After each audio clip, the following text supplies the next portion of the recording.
Bom dia, boa tarde, boa noite, amigos e amigas que acompanham o canal do Grande Prêmio. Eu sou João Pedro Nascimento, estou aqui mais uma terça-feira para apresentar outra edição do Paddock Sprint para vocês, nossa edição mais rápida do nosso querido Paddock GP de segunda-feira, para trazer aqui os melhores momentos, né, da semana do automobilismo, tudo aquilo que vem acontecendo de mais importante no noticiário do esporte a motor. Hoje a gente vai falar de Fórmula 1, vai falar também sobre a repercussão do que aconteceu no último fim de semana, GP da Áustria. Acho que não preciso explicar em detalhes para ninguém que está assistindo ao nosso programa sobre os acontecimentos lá no Red Bull Ring, mas, é claro, para fazer uma contextualização rápida da situação, Lando Norris e Max Verstappen disputaram a vitória. A Red Bull errou numa parada do Verstappen, permitiu a aproximação do Norris. Os dois batalharam de maneira muito ferrenha, de maneira muito bruta, né? E é a primeira vez de verdade, assim, pelo menos, até tentei puxar aqui na memória, mas é a primeira vez de verdade que os dois batalham na pista da maneira que aconteceu lá na Áustria. E não deu bom para nenhum lado nem para o outro. O Verstappen deu uma chegadinha para a esquerda antes de fazer a curva, encostou no Norris, que não tinha usado 100% também a zebra. Os dois tiveram problemas de furo de pneus, o Norris precisou abandonar a corrida, o Verstappen foi punido, não fez diferença porque não perdeu posições devido à punição, mas os dois acabaram fora do pódio, o Norris sem ponto, e tudo isso não se resume à Áustria, mas gera uma inevitável pergunta: será que a gente vai ter uma temporada 2024 da Fórmula 1 que se aproxime da emoção que a gente teve na última grande temporada da categoria, que foi em 2021? Porque ainda que Verstappen tenha uma grande vantagem na tabela do Mundial de Pilotos, são mais de 80 pontos para o Norris, a verdade é que a batalha entre os dois na Áustria pode ser um divisor de águas. Antes, só com palavras de carinho entre as partes, afinal de contas, Verstappen e Norris são amigos, não escondem isso de ninguém. A situação mudou depois da Áustria. Norris cobrou um pedido de desculpas por parte do Verstappen. O Verstappen em nenhum momento admitiu claramente ter cometido nenhum erro e assim seguiu para o próximo fim de semana, que vai trazer o GP da Inglaterra e o novo capítulo dessa disputa. Mas antes da gente continuar falando sobre o assunto, vou chamar aqui Gabriel Carvalho, comentarista do nosso programa de hoje, do nosso sprint, mais uma terça-feira. Daqui a pouco eu trato melhor sobre a, o equilíbrio da temporada, o fato de outras equipes já terem vencido, mas antes, Gabo, vou convocar a sua primeira palavra para perguntar, de fato, o que você achou dessa batida entre o Verstappen e o Norris. Muito se disse sobre uma sujeira por parte do Verstappen, enfim, os dois foram bem ali no limite. Queria saber o que você achou dessa história. Boa tarde. Boa tarde, JP, boa tarde, Carol, todos os nossos sprinters, mais animado agora com o gol da Turquia, com 1 minuto de jogo. Pois bem, eu acho que sobre a batida em si, né, evidentemente foi um momento muito controverso e tudo mais. Eu acho que há um grande exagero, né, assim, eu acho que há exageros e há bons pontos a serem apontados, né. A real é que o Verstappen há tanto tempo ele está basicamente passando por cima de todo mundo com tanta facilidade, que foi um cenário interessante a gente ver ele tão vulnerável, e não por um problema do carro, né, mas vulnerável dentro da pista, ao ponto de que alguém tentou atacá-lo, né, no caso do Norris, atacá-lo por uma vitória, né, acho que até diferente do cenário que a gente teve ali no Canadá, porque era uma corrida, quando o Norris ultrapassa o Verstappen ali nas primeiras voltas, é um cenário muito diferente, porque ali era uma corrida que ela ia ter várias nuances diferentes ao longo dela, não à toa a gente viu como foi a vitória do Verstappen e tudo mais. Agora já era um cenário diferente, o Verstappen sabia que se ele fosse ultrapassado ali, ele provavelmente não conseguiria repassar o Norris e perderia a corrida, e eu acho que o Verstappen é um cara que ele sempre força todo mundo até o limite. Dessa vez ele foi além do limite, né? Ele acaba fechando a porta já com o Norris muito perto de ultrapassá-lo, né, já trocando a linha, né, que é algo que fazendo o bloqueio, né, o moving under brake, né, que tanto se critica, foi isso que o Norris fez, que o Verstappen fez, e aí acabou gerando a batida. Eu acho que, eu acho que várias questões elas vão surgir a partir disso, mas eu achei que houve um exagero muito grande, né, a respeito de, nossa, meu Deus, tem que banir o Verstappen da Fórmula 1, olha só como ele é sujo e tudo mais. Eu acho que sim, ele é e já foi sujo em outras oportunidades, mas acho que essa é uma das menos piores que a gente viu. E eu acho que ele foi punido da forma certa, né? Algo também que é muito complicado, né, que acaba pesando muito na análise é a questão da consequência, né? Que as pessoas não pensam necessariamente na ação e pensam na consequência. Né? Então, assim, eu acho que o Norris ele abandonou, né? Porque os carros da Fórmula 1 são de plástico, né? Porque a gente vive numa categoria onde há tanta essa questão da evolução aerodinâmica e de, enfim, de você tirar e de você ter carros que eles são cada vez mais rápidos, que isso deixa os carros mais vulneráveis também aos toques e etc. Então, tanto que o acidente é muito estranho, porque é muito raro você ver pilotos que batem com a roda traseira, como foi o caso dos dois, e que as duas rodas furem, né? Foi uma ocasião muito maluca, então a consequência disso também acaba pesando um pouco nas análises. Né? Então, para mim, o Verstappen teve uma ajuda. Eu concordo com toda a decisão da direção de prova que foi dada, inclusive pelo Johnny Herbert, era o comissário convidado dessa vez.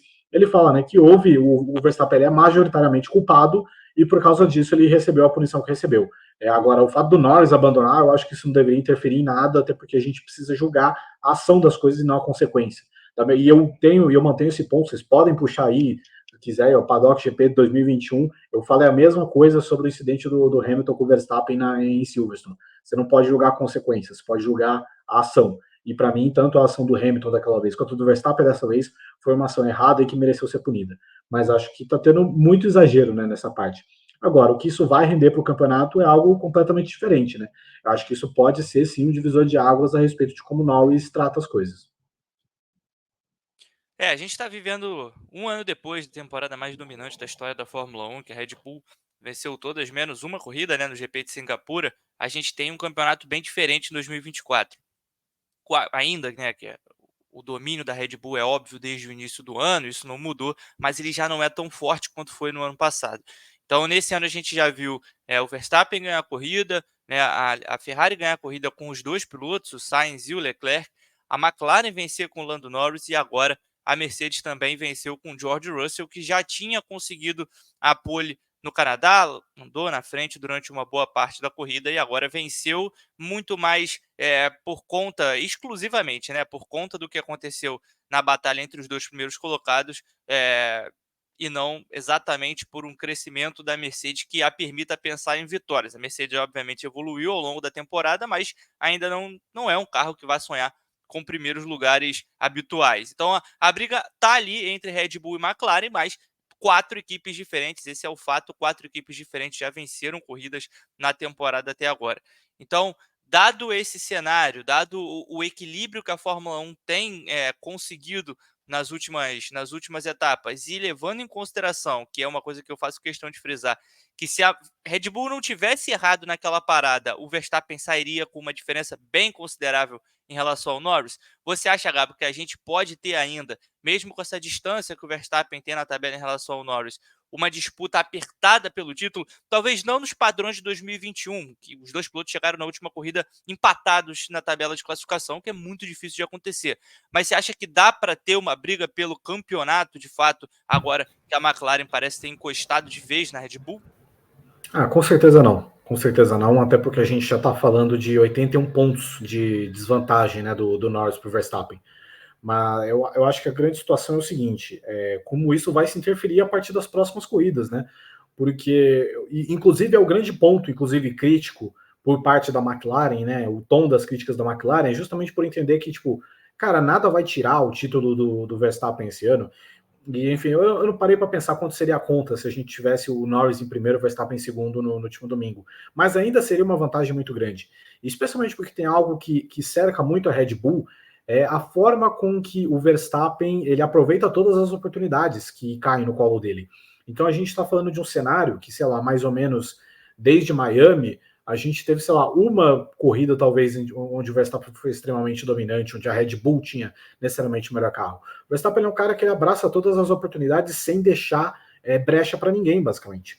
né? Então a brecha que foi aberta, inclusive na Áustria, não foi por causa do Verstappen, foi por causa da equipe que cometeu um erro que é muito raro. Mas, por exemplo, no Canadá, muito provavelmente o Verstappen não tinha o melhor carro e venceu. Na Espanha, muito provavelmente ele não tinha o melhor carro e venceu, porque ele é o cara que ele faz a diferença e ele abraça todas as oportunidades.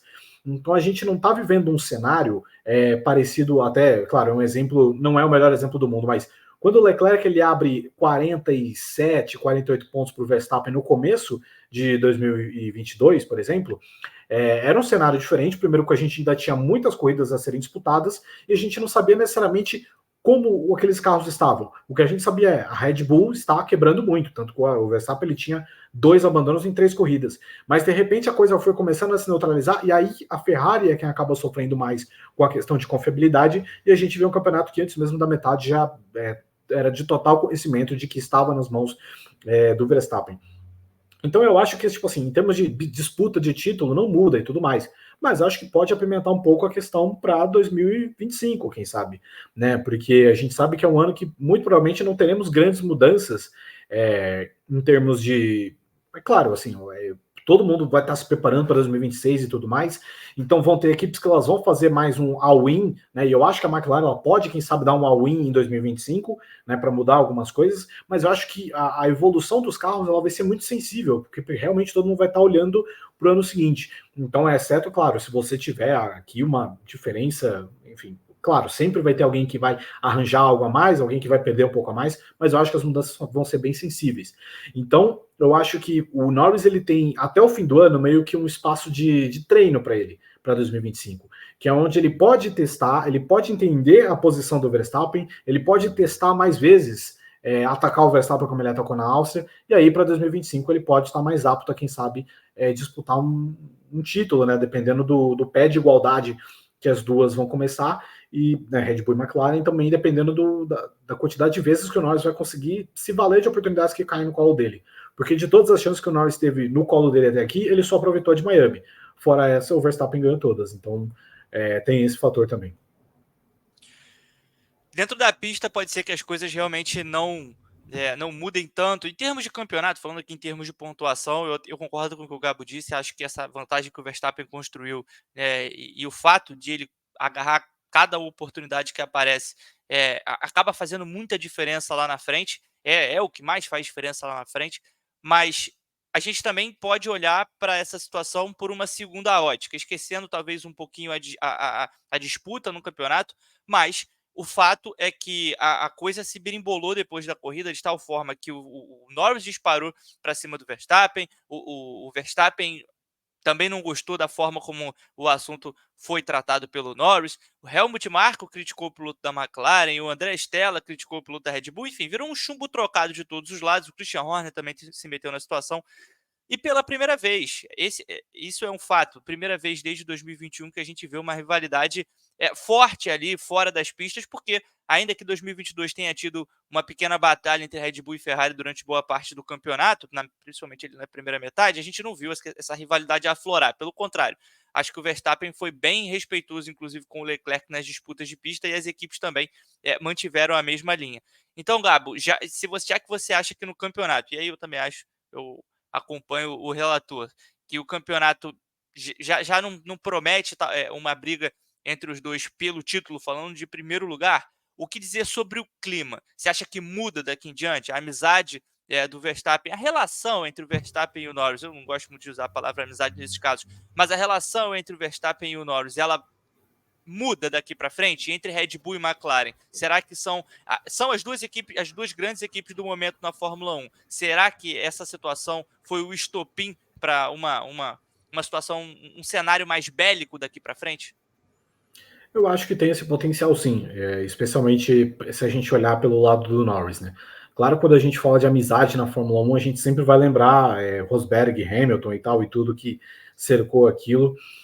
Mas eu acho que o Norris é um cara que ele tá meio que. Eu não sei o que acontece, se foi muito tempo lutando por pouco que fez isso nele. Até porque, por exemplo, a relação dele com o Verstappen é curiosa, porque assim, eles não correram na base juntos. O Norris ele vem bem depois, por mais que a diferença de idade seja pouca, o Norris tem 25, o Verstappen vai fazer 27.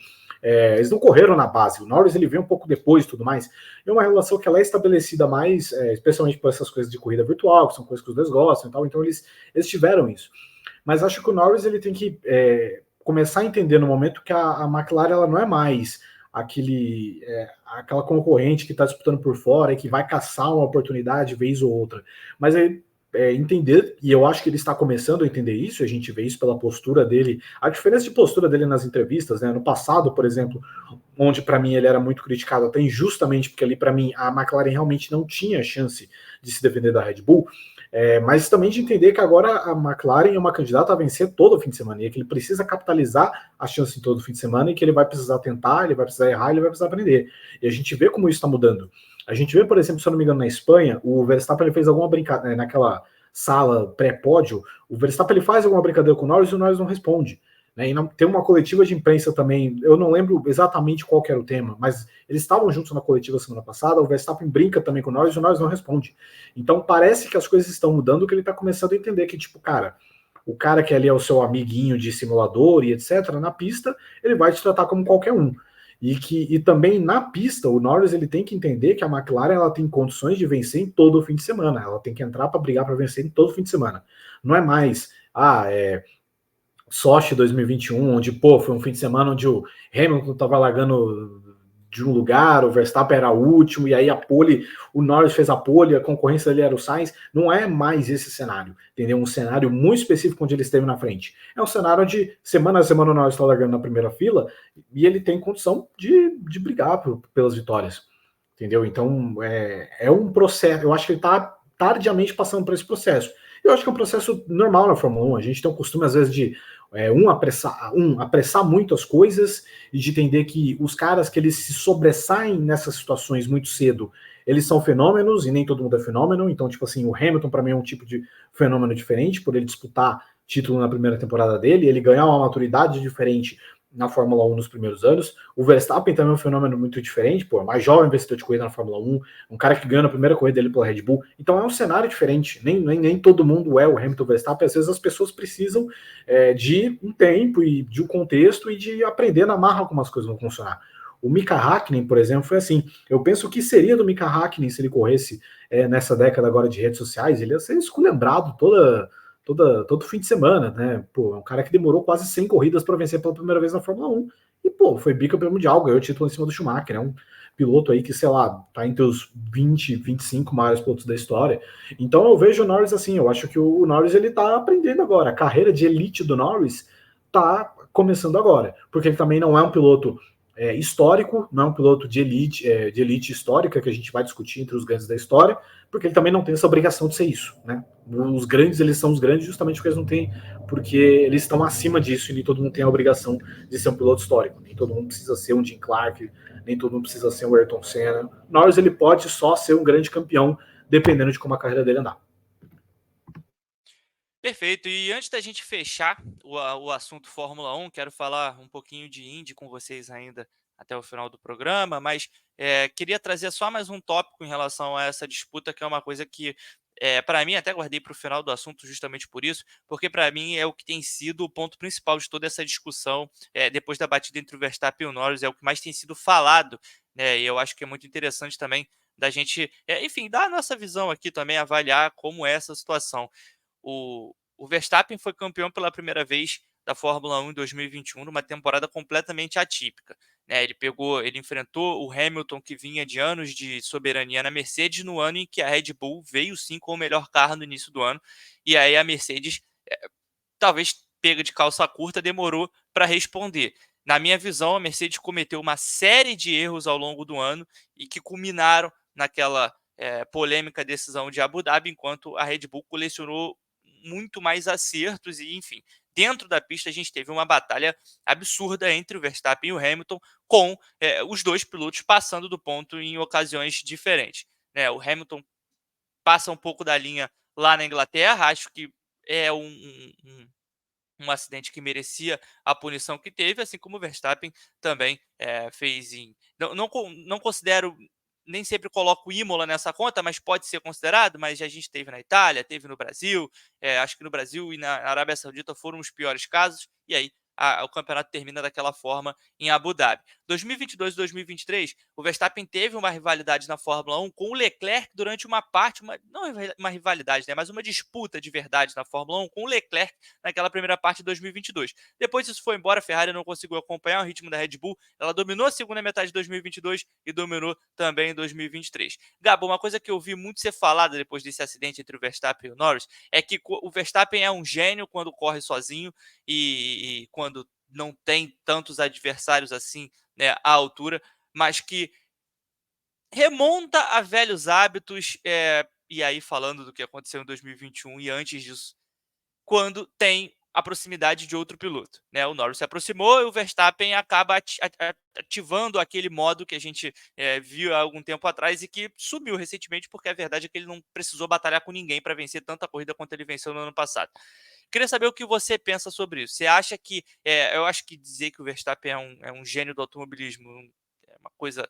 Né, não vai chamar a atenção de ninguém, é o óbvio, mas olhando por esse prisma, né, é um cara que quando sofre pressão, é posto contra a parede, ele muda, ele ativa, volta a velhos hábitos que, enfim, talvez não sejam tão legais assim. Pode ser legal pra gente na questão do entretenimento, né? Mas enfim, você acha que você entendeu o que eu quis dizer? É um piloto que perde a cabeça quando é pressionado?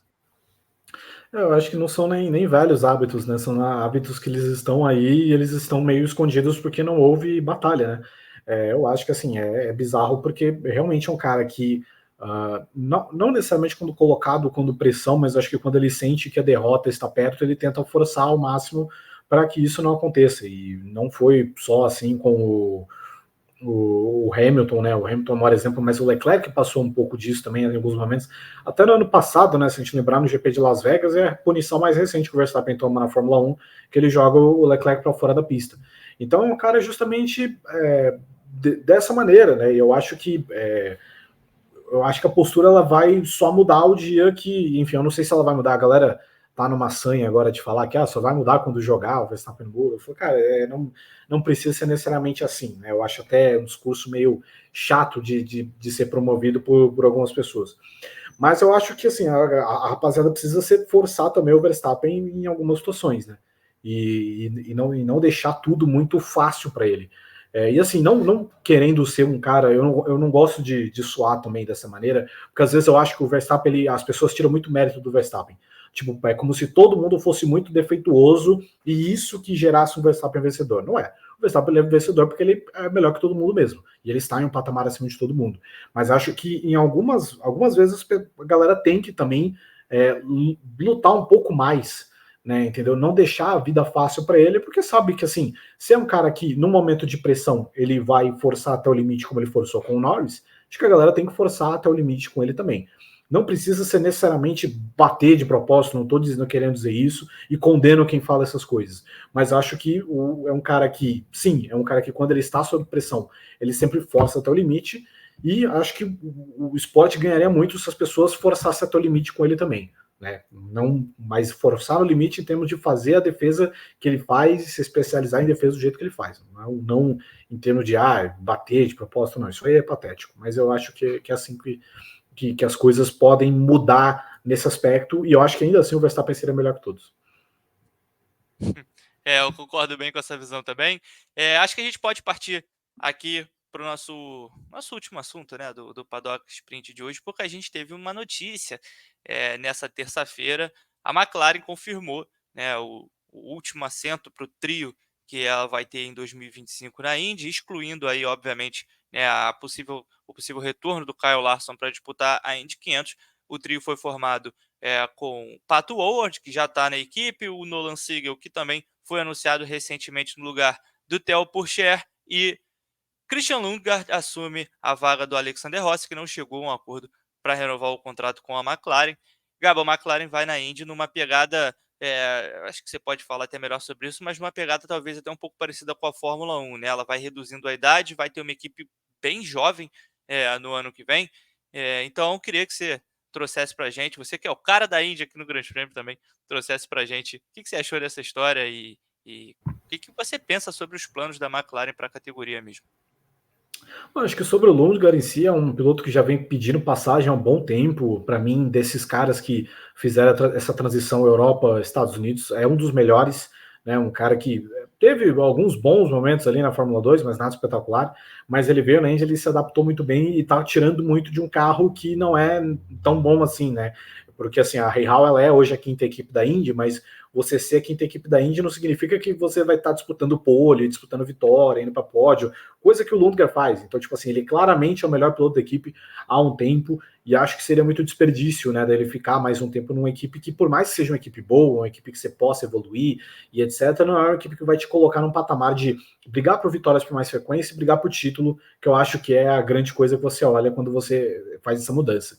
Então, é uma boa aposta no Lundgaard. Eu acho que é um piloto, especialmente em circuito misto, circuito de rua, é um cara que ele se entendeu muito bem em todos esses aspectos, muito forte a classificação, e é um cara que eu acho que ele tende a ajudar a McLaren, né, internamente, né, de criar uma concorrência maior ali para o Pato Howard, e também, eventualmente, de colocar a equipe mais forte nas brigas pela vitória. Então é uma mudança positiva, né? Eu não acho a vinda do Nolan Siegel positiva, né? Eu acho que é um movimento muito arriscado por um piloto que honestamente não demonstrou tanto assim de cara, assim, que ele tenha tantas credenciais para ter mostrado. Eu não acho que o Siegel vai necessariamente forçar o pato dentro da equipe, mas eu acho que o Lundgaard ele tem esse potencial. Então eu acho um bom movimento por parte da McLaren. A ver como vai ser o futuro do Alexander Rossi, né? Esse é um piloto que eu acho que ele tem uma carreira muito frustrante, né, na Indy, né, até estranho falar assim, mas é porque quando o Rossi chega, ele tem um impacto imediato quando ele vence as 500 milhas de Indianápolis, né, como novato, é o último cara a fazer isso, se não me engano, o primeiro cara desde o Hélio, inclusive, a vencer como novato.